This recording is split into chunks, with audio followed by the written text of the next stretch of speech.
Auto Reverse is filmed in front of a live studio audience. Auto reverse.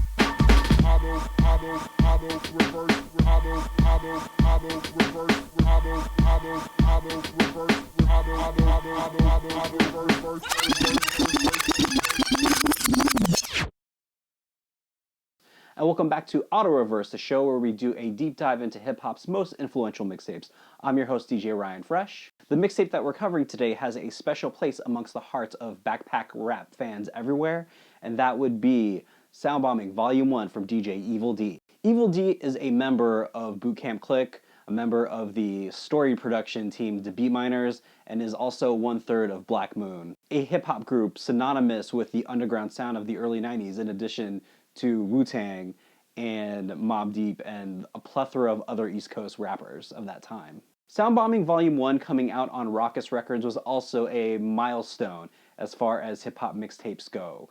This was a snapshot of independent rap in the mid to late 90s as it approached towards the 2000s. The story of Rawkus is an interesting one, and as I say in the video, we can talk about the decline of Rawkus, but I would rather focus on this one tape that really made New York independent hip-hop accessible to people like me who live nowhere near New York. There is a lot of history for us to get into today, so let's get started. Here's DJ Evil Dee's SOUNDBOMBING Vol.1. 1, 2, word up, Evil Dee in your area.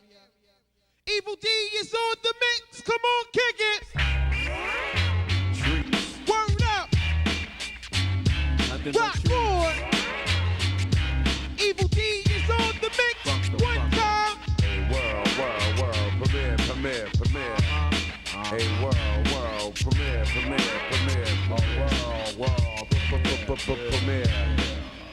Word up, you know what I'm saying? DJ Evil Dee in your area. We about to, you know what I'm saying? We went and stole some shit from Rawkus. Word up. We got some dats. We got some motherfucking exclusives. We stole some of their artists. You know what I'm saying? Beat Miners is definitely in the house. We gonna take a lot of shit and we gonna shove it on this tape. You know what I'm saying? If you don't know who shit this is, nigga, you better think twice about them Brick City kids. Puff Mac is, fuck who you are. Breaking down fools and so-called superstars. If you don't know who shit this is, nigga, you better think twice about them Brick City kids. Puff Mac is, fuck who you are. Breaking down fools and so-called superstars. It's arguable that you can look at independent hip-hop in two eras, before Rawkus and after Rawkus. Rawkus Records was primarily known for being a hip-hop label with one drum and bass single in their catalog. Yasiin Bey, formerly known as Mos Def, Talib Kweli, and LP are all integral parts of Rawkus' DNA, and their contributions to the label preceded the worldwide acclaim that they would eventually achieve.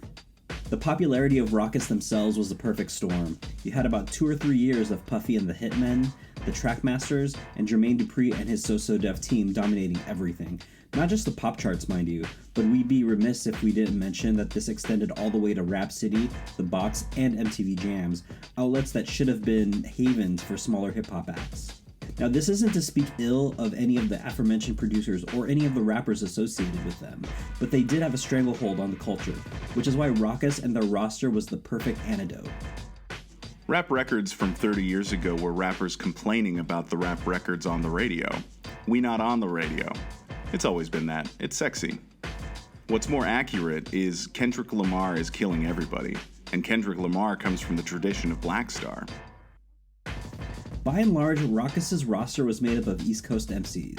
Not only do we have the previously mentioned Bey, Kweli, and LP, who was part of Company Flow at the time, but we were also treated to rappers who had less than stellar major label experiences.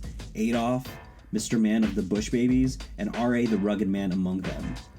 Earlier in the season, we talked about the importance of label-driven mixtapes, and Rawkus' SOUNDBOMBING Vol.1 is probably the best example of a successful one. Aside from the fact that they had financial backing from James Murdoch, yes, his father is that Rupert Murdoch, Rawkus' ethos and look was anti-establishment.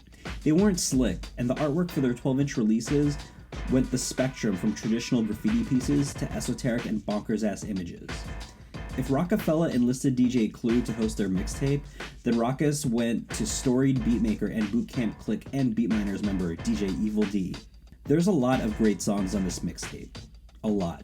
Everyone is a banger, but make no mistake, Evil Dee is the star of the show. For one thing, he just doesn't shout shit to shout. There's personality and humor that he brings to this recording, which is much needed levity when you are paired against something like Flipside by R.A. the Rugged Man, which hasn't aged particularly well. Evil Dee is very much the total package, an incredible beatmaker, enthusiastic host, and killer DJ. This was Rawkus' big introduction with their roster at the time, as it was overall their third full-length release. So they show up to the party in the loudest way possible, and bringing someone from the esteemed and respected Black Moon was the way to go. For the song selection itself, a lot of the tunes had already circulated on other underground tapes such as Babu's World Famous Volume 1, but here we had something that was Rawkus to the core.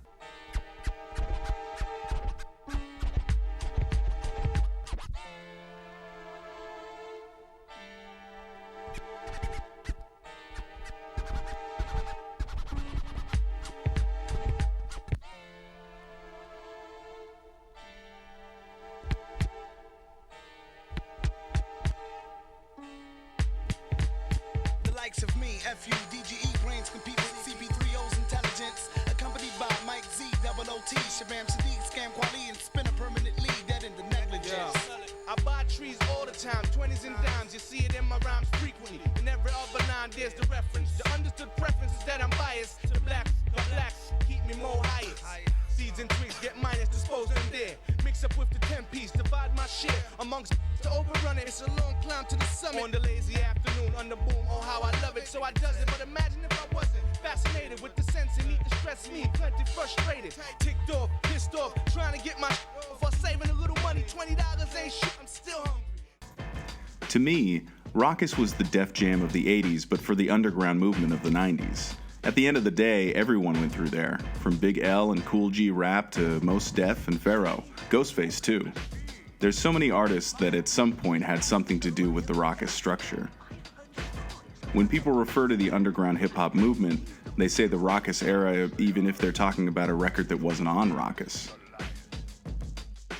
Many, if not all, of Rawkus' early singles were absolute must-haves, and Soundbombing had every bit to do with that. Songs like Fortified Live, Universal Magnetic, and Loon TNS were underground staples. Hit after hit made people take notice, and before you knew it, Rawkus were the cover stars of Stress magazine. We could do a separate video about the decline of Rawkus, though there's a much more informative read that I'll link in the description. But since we're focusing on Soundbombing and its impact, I'll leave you with this. As I stated, this was the perfect storm in terms of timing, but at the same time, a mixtape like Soundbombing was deliberate.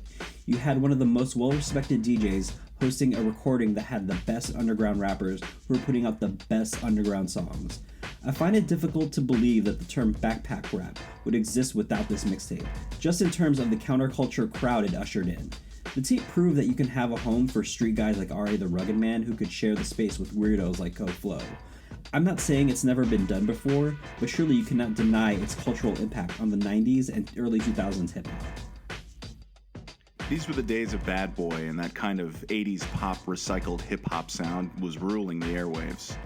Promotionally, it was hard to get our foot in the door, but working in our favor, there was a real groundswell of word of mouth and grassroots support because of the nature of the music. And that's it for today's episode of Auto Reverse. I want to thank you guys for joining me today.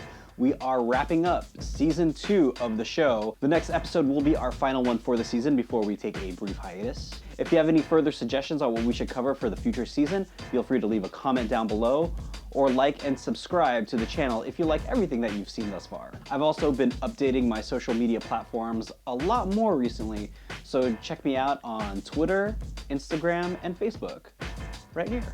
And as per usual, you can always book me for shows in the greater Seattle area by emailing this over here. Or if you're a DJ electronic manufacturer and you want me to cover or review products, you can also hit me up in that email as well. Coming up on September 6th, Lex FX and I will be doing another Feel the Bass night at Vermilion this time. So here's the info right here. Wait, was it right here? So feel free to come out to that show if you are 21 and up and living in Seattle. That's all I have for today. Thanks for joining me, and I will check you guys later. Peace.